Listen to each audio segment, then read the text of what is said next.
a blessed Wednesday to us. If we take the Lord Jesus' word, indirect word or insult to the woman, to the Canaanite woman, why was it an insult? Because the Jewish people call the pagans dogs. And so with the expression, it is not right to take the food of the children and throw it to the dogs. Actually, Jesus was indirectly or was actually, trying to play down on the request of the Canaanite woman. But it did not stop her. Okay? Now, the reason that she said that even the dogs eat the scraps that fall from the table of their masters, actually, we're familiar with this. No, kabantay mo ng mga unta, yan ay mga bata. Diba? Ang mga bata, di mo na mo tarong og kaon. Kaon na nahatag sa ilalom. So, kaon gihapon, no? So that is actually the very argument that the Canaanite woman was using. So despite the insult, her faith, or at least her conviction, stayed that really very, very strong. No?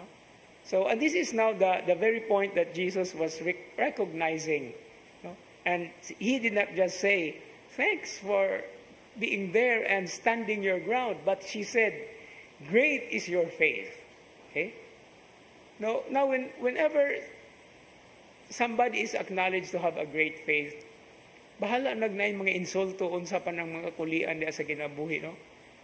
It will always make that person or us or anybody, for as long as we have a strong foundation of what we actually desire and what we believe the Lord will do, ug sa ingiingon pa na sa pinulungan sa paghigugma, bisan pa man og pila pa usa pa nakatag-as ang mga bukid ato yung tungason. Bisan pa man og unsa kalawom ang suba og ang dagat ato yung sawumon. And this is what we call the persistence, no? That the faith has to be characterized and has to be embraced by us. But of course, there are so many things to consider. But it doesn't mean that we are outsiders or we belong to any other group, nga wala na lang yun tayo nahot or wala na lang yun tayo connection.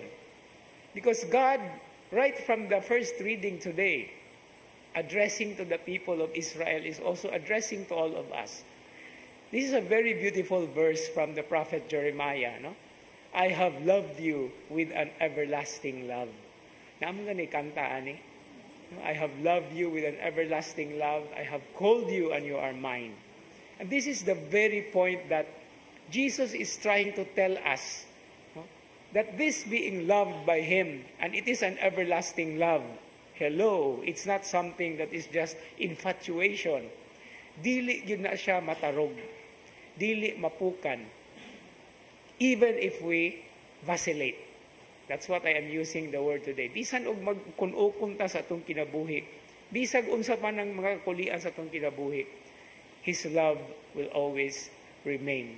Just as one of the Psalms, or some Psalms would say, let us praise, let us thank the Lord, for His great love is everlasting.